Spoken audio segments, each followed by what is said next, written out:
Hello comic book fans, today I want to talk about this 900 plus pages tome, Swamp Thing, the Bronze Age, containing material from the beginning in 1971 up to 1983.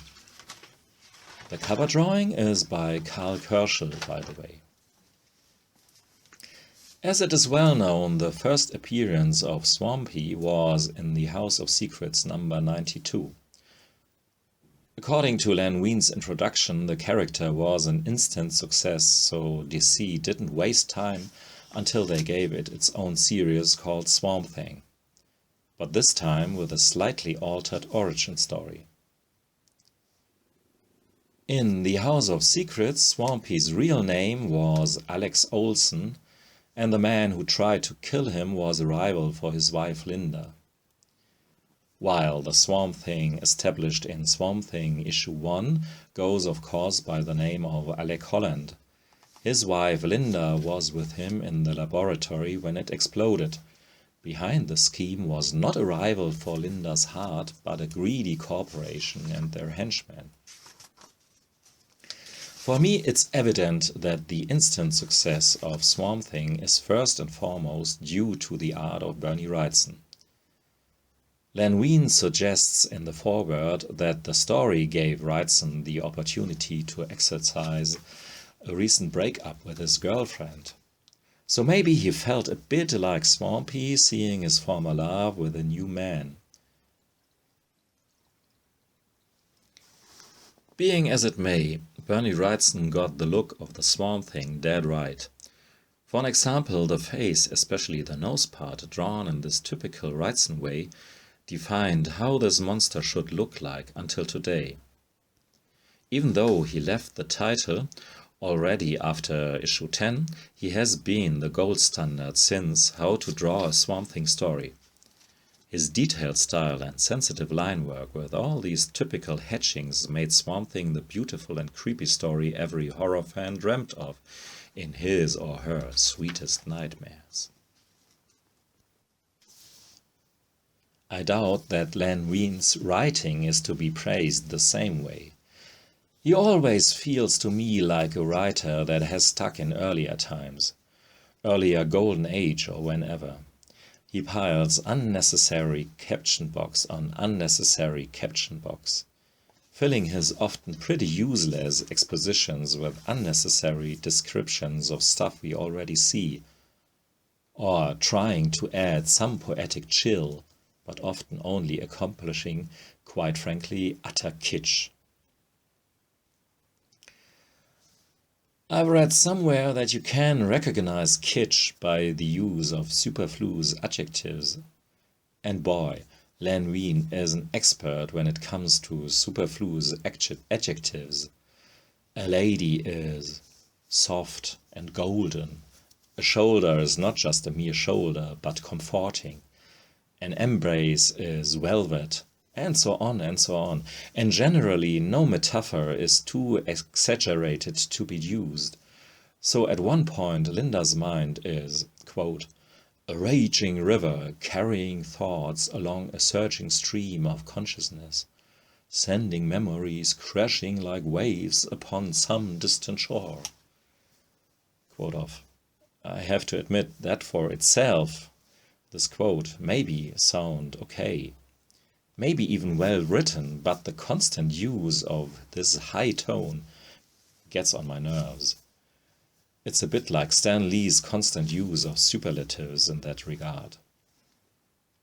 But to defend Len Wein, one thing his wordy writing definitely achieves is to create this EC horror comic feel, a special horror romantic mood, provided you are in the mood to dig this kind of stuff.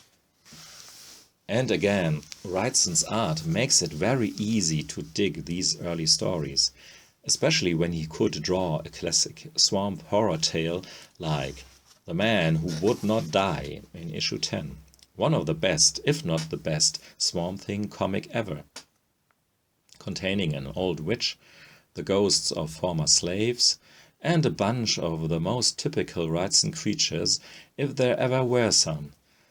arcane and his unmanned buddies. And as much as I am on the fence with Len Wein's writing sometimes, in this story writing and art has become one flawless unit. The story is perfect.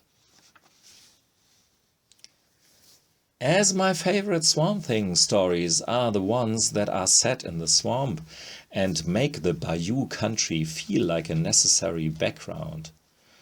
There are other stories who use the swamp just as a far-out landscape in which anything can happen, and the stories therefore feel often a bit generic, as if they could be changed pretty easily into a superhero, crime, or even a wacky Star Trek episode. The one with a clockwork maker and his robots, for an example. Even though that's not a bad issue, but it could be a Star Trek episode as well. Come to think of it, there is at least one downright sci-fi story with Swamp Thing in which he is teleported into space. But to be honest, that one is pretty forgettable, at least story-wise. After Bernie Wrightson, it was Nestor Redondo on pencil duties, and given the impossibility to come close to Wrightson's art, he did well enough. I especially like his splash panels in which he continued Wrightson's skillful incorporating of the title, Swamp Thing. Even though it has to be said that especially in his beginnings, Redondo often did not got swampy right. Redondo's Swamp Thing almost looked cute in some panels, and not to mention some of his monsters. Look at these giant worms for an example. They look rather like they have been taken out of some goofy Silver Age sci-fi story than a horror story.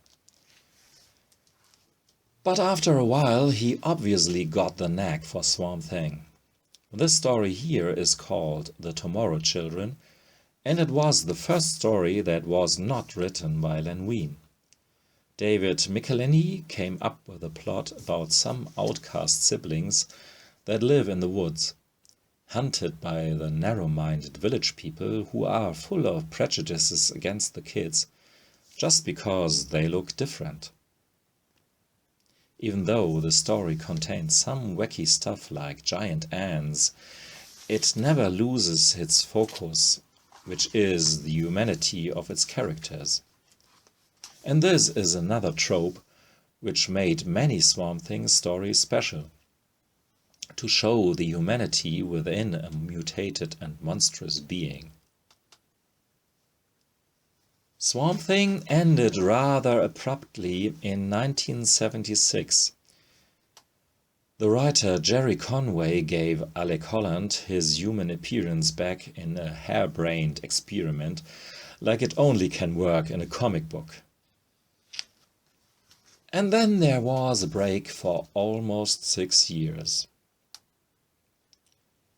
When DC restarted Swamp Thing in a new comic book series called The Saga of the Swamp Thing, issue 1 stating that it's an all-new collector's issue. Okay, and it's one of the weakest Swamp Thing issues ever as well. The art feels rushed and rough. At best you can attest some underground flavor to it, but when you compare it with Wrightson and even Redondo, it's really not good at all. Look at the hatching on this guy's face. That's pretty odd, isn't it?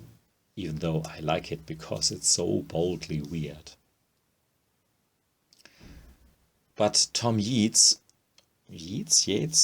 who did the art for the first couple of issues, improved. Look for an instance at this cover. Or even a lot better, this cover of the Saga of the Swamp Thing number 14 with the Phantom Stranger in the background. That's a fantastic cover in my opinion, and a very nice color scheme. But while the art improved since the start of the Saga of the Swamp Thing, the writing from Martin Pesco didn't. It started meh and continued more meh. For me, it seemed as if Pascoe didn't have an idea what to do with his title character.